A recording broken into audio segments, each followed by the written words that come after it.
Basic course में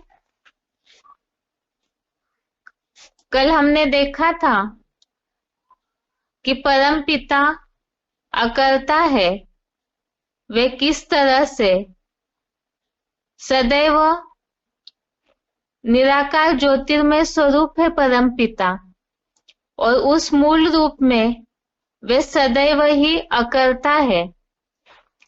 इसके अलावा हमने इस बात को भी समझा था, अकर्ता तो है परम पिता, लेकिन चौथे अध्याय के 13वें श्लोक में जो बात आई है कि वो 4 वर्णों की सृष्टि रचते हैं, और दूसरी बात जो आई थी कि परम पिता दिव्य जन्म लेते हैं, अर्थात गीता के 11वें अध्याय के 54वें श्लोक अनुसार परम पिता प्रवेश करके दिव्य जन्म लेकर जो दिव्य कर्तव्य करते हैं, तो फिर ऐसे कार्य करने के बावजूद भी सृष्टि के उद्धार के लिए जब वो आते हैं सृष्टि पर, तो कार्य करने के बावजूद भी वो अकर्ता है। वो किस तरह से? तो उनका ये अकर्ता गुण एक विशेष गुण से जुड़ा हुआ है, परम पिता अभोक्ता भी है। और अभोक्ता किस तरह से है? तो इसे हमने कल समझा था कि और मनुष्य आत्माएं जो है वो तो इंद्रियों के द्वारा भोग भोगती है, अर्थात ही उसमें आसक्त हो जाती है, और आसक्त हो जाती है, रस लेते हैं इंद्रियों का, और उसी के कारण ही और अन्य आत्माएं कर्म बंधन में पड़ती है। लेकिन परम पिता सृष्टि के उद्धार के लिए सृष्टि पर आकर दिव्य जन्म लेते हैं। जो शब्द गीता का कल हमने देखा था 9वें अध्याय का 11वां श्लोक का, मानुषिम तनुम आश्रितम, अर्थात ही ऐसे तन में आने के बावजूद भी 9वें अध्याय का 9वां श्लोक, इसमें जो बात आई है, न च माम तानि कर्माणि निबध्नन्ति धनंजय उदासीनवत आसीनम असक्तम तेषु कर्मसु। इस श्लोक में इस बात का उल्लेख है कि वे कर्म मुझको उदासीन समान रहने वाले को नहीं बांधते। तो परम पिता पतित तन कामी कांटे रूप तन में आने के बावजूद भी वे तो मूल रूप में निराकार है ही, लेकिन सृष्टि पर आने के बाद जिस तन का आधार लेकर कार्य करते हैं, उसके बावजूद भी वे अनासक्त ही है और अभोक्ता ही है। अर्थात ही परम पिता कोई भी कर्मों का फल नहीं भोगते हैं, इसीलिए ही कर्म के बंधन में नहीं पड़ते हैं। अब परम पिता अभोक्ता होने के कारण ही कर्म बंधन मुक्त है। वो कैसे? इसके बारे में भी गीता में स्पष्ट किया हुआ है। ये तो हमने समझा कि वे अनासक्त है, अर्थात ही कर्मों का फल नहीं भोगते, अर्थात वे अभोक्ता है। उनको फल की कोई अपेक्षा ही नहीं रहती है, इसीलिए ही वे कर्मों के बंधन में नहीं पड़ते हैं, कर्म बंधन मुक्त है। इसी के बारे में भगवत गीता का 4थे अध्याय का 14वां श्लोक, अध्याय 4 श्लोक नंबर 14 श्लोक है, न माम कर्माणि लिम्पन्ति न मे कर्म फले स्पृहा इति माम यो भी जानाति कर्म भिन्न रसबध्यते। श्लोक में कर्म भिन्न सबध्यते इसमें हाईलाइट किया हुआ है। पहले तो श्लोक का अर्थ देखते हैं जिससे ये बात स्पष्ट हो जाएगी कि परमपिता किस तरह से अभोक्ता होने के कारण ही कर्म बंधन से मुक्त है।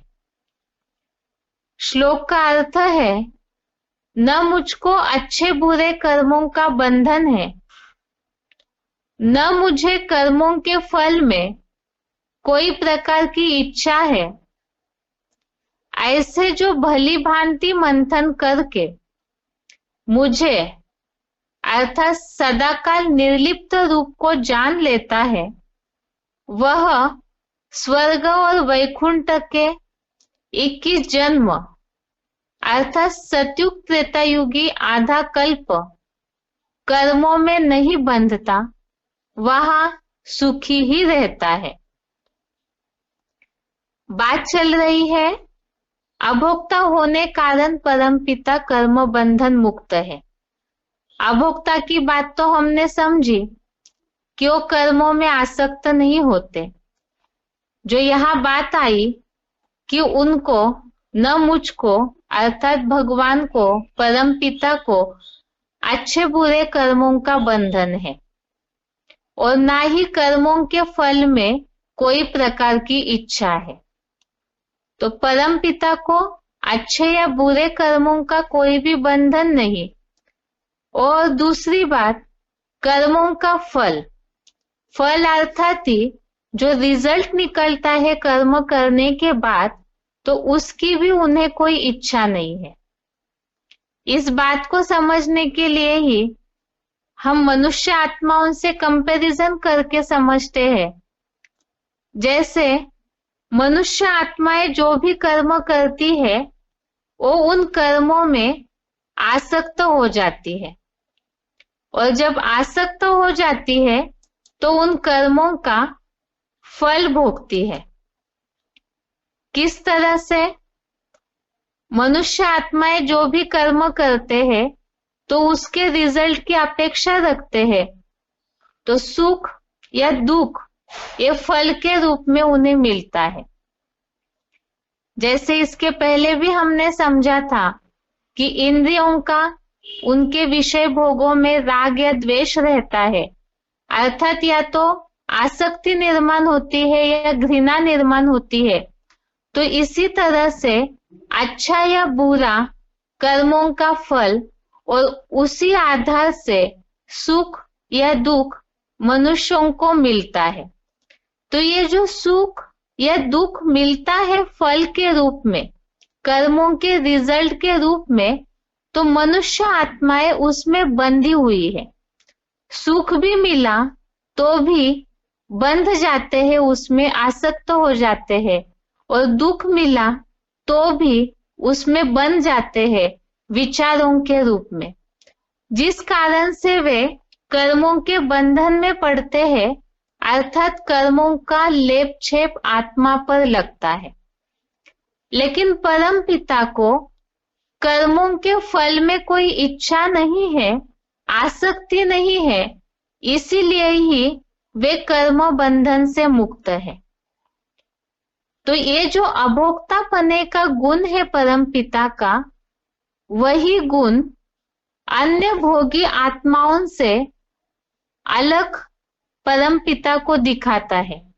तो परम पिता इसी के कारण सब आत्माओं से, जितनी भी जन्म मरण के चक्र में आने वाली आत्माएं हैं, उनसे परम पिता अलग स्थान में है, ऊंचे स्थान में है। इस बात को हमने आत्मा के लेसन में समझा था कि कर्मों के बंधन के कारण ही मनुष्य आत्माएं जन्म मरण के चक्र में भी आती है और कर्मों के बंधन के कारण ही उन पर उसका लेप छेप भी लगता है। लेकिन परम पिता इन सब बंधनों में फंसते ही नहीं है, अभोक्ता अर्थात भोगते ही नहीं है, इसीलिए ही कर्म बंधन मुक्त है। और कर्म बंधन मुक्त है तो परम पिता ये अभोक्ता पने का गुण, कर्म बंधन पने से मुक्त पने का जो गुण है, वही उनको परम पवित्र या एवर प्योर साबित करता है। वो कैसे? तो इसके बारे में भी भगवत गीता का 15वें अध्याय का 16वां श्लोक, अध्याय 15 का श्लोक नंबर 16 श्लोक है, द्वो इमो पुरुषो लोके क्षराक्षर एव च क्षरः सर्वाणि भूतानि कूटस्थः अक्षरः उच्यते। श्लोक में क्षर और अक्षर इन दोनों शब्दों में हाईलाइट किया हुआ है। इसका श्लोक का सार है ये कि इस लोक में दो प्रकार की आत्माएं हैं, एक क्षर और एक अक्षर। क्षर अर्थात ही जितनी भी आत्माएं हैं जन्म मरण के चक्र में आने वाली, तो वो सभी आत्माएं नीचे गिरती है। क्षरित होना अर्थात ही नीचे गिरना, पतित बनना। सृष्टि चक्र का चित्र हमने बहुत अच्छे से समझा है। सृष्टि चक्र के चित्र में जो मनुष्य आत्माओं की कहानी बताई है, सतयुग से लेकर कलयुग तक गिरने की, उसका एक ही कारण है कि मनुष्य आत्माएं कलाएं कम होते होते नीचे गिरती है। आत्मा जो कर्म बंधन में फंसती है तो उसके कारण ही वो क्षरित होती है। आत्मा की कला, आत्मा की रोशनी, आत्मा की ताकत कम होते जाती है और ये चक्र उनका नूंदा हुआ है। तो इस कारण से सभी आत्माएं क्षरित होती है, नीचे गिरती है, पतित बनती है। लेकिन परम पिता इस बात से बिल्कुल ही न्यारे है। वो अक्षर है, अर्थात कभी भी क्षरित नहीं होते, अर्थात वो एवर प्योर है, ऊंची स्टेज में ही रहते हैं। जो श्लोक में बात आई है, कूटस्थ अक्षर उच्यते, अर्थात ही कूटस्थ तो ऊंची स्टेज में ही हमेशा रहते हैं, अक्षर है अर्थात ही कभी भी क्षरित नहीं होते हैं। एक तो पहली बात हमने देखी कि परम पिता अभोक्ता है। अभोक्ता होना अर्थात वो अनासक्त है, अनासक्त है अर्थात वो कर्म बंधन से मुक्त है, और कर्म बंधन से मुक्त है अर्थात वो जन्म मरण के चक्र में ही नहीं आते, तो नीचे गिरने की बात ही नहीं। इसीलिए ही परम पिता अभोक्ता होने के कारण ही एवर प्योर है, और अभोक्ता होने के कारण ही वे अजन्मा भी है। अब इस बात को भी समझते हैं कि अजन्मा होना और उनका अभोक्ता होने का क्या कनेक्शन है। परम पिता अनासक्त अर्थात अभोक्ता होने के कारण ही 3 गुणों से परे है, अर्थात उनको निर्गुण कहा गया है।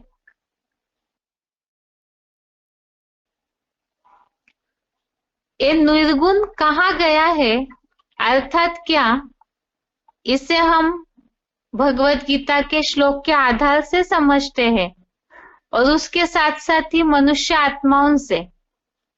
टॉपिक ही हमने भगवान के गुणों का इसलिए देखना शुरू किया कि मनुष्य आत्माएं और भगवान, और मनुष्य आत्माएं ही देवात्माएं बनती है।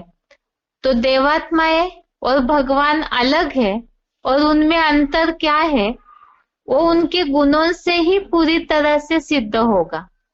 और इसे देखने के लिए ही हम परम पिता के गुण देख रहे थे। तो परम पिता निर्गुण कहे गए हैं, अर्थात 3 गुणों से परे है। और 3 गुण अर्थात जैसे मनुष्य आत्माएं प्रकृति के 3 गुणों में आसक्त होती है और 3 गुणों से प्रसारित होती है और उसमें वो बंधी हुई है।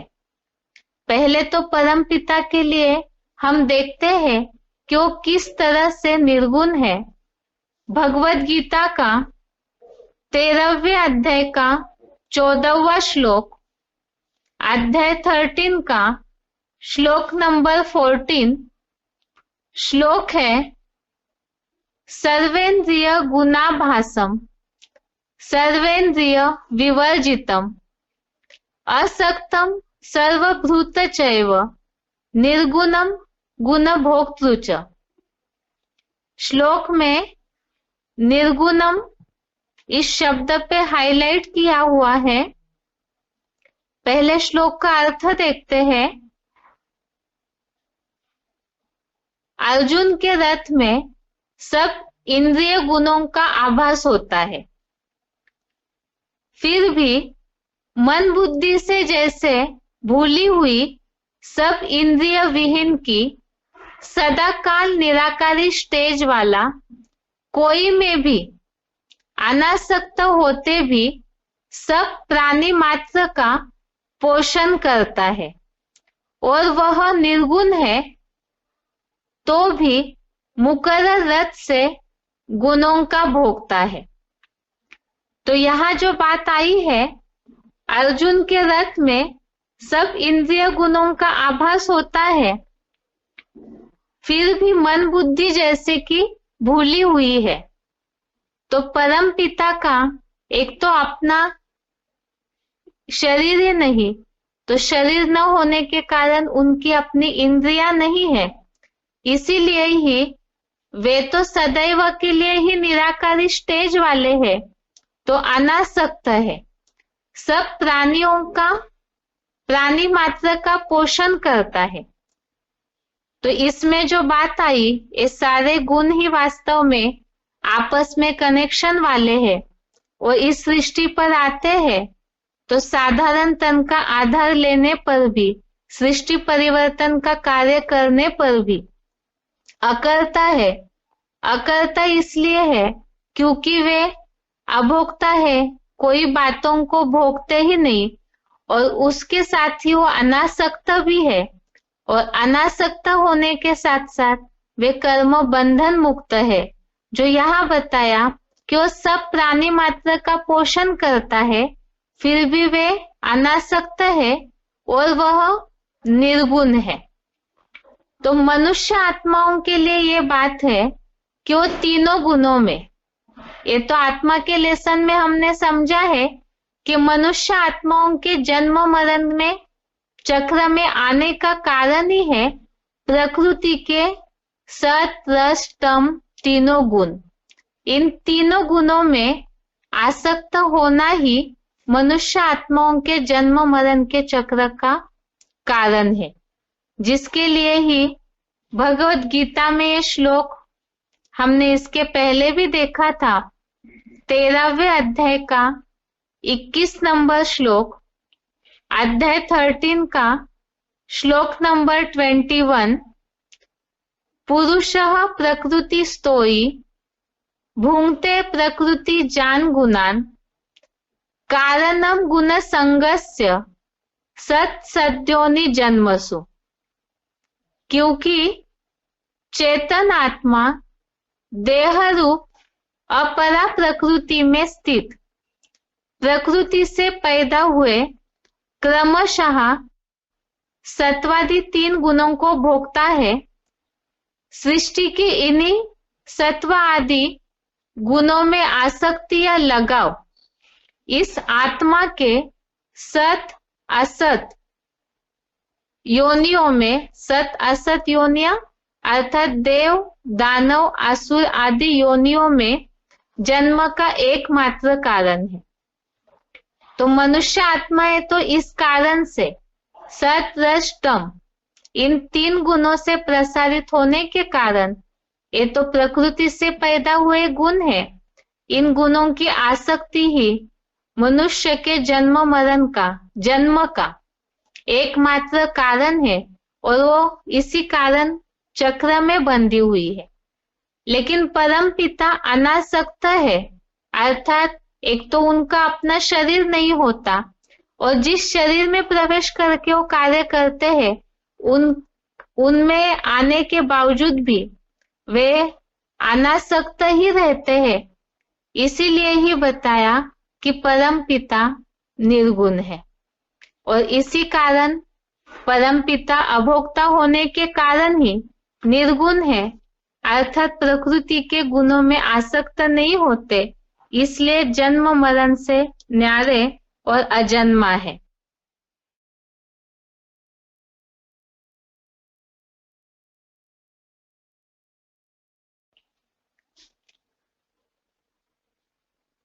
इस तरह से परम पिता के गुण हमने देखे। अभी तक के पूरे बेसिक कोर्स में हमने परम पिता का पूरा परिचय समझा।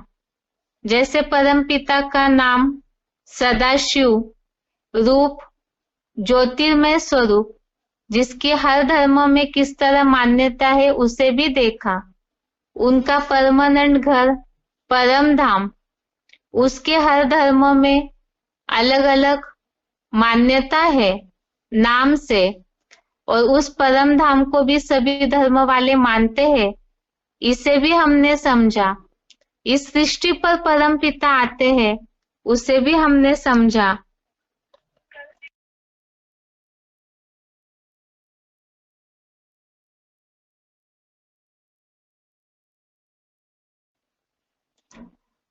परम पिता के आज के टॉपिक में हमने गुण भी समझे। अभी आगे कल के क्लास में जो इस हफ्ते समझा हुआ है उसकी रिवीजन। आज के लिए गीता क्लास यहाँ तक ही। ओम शांति।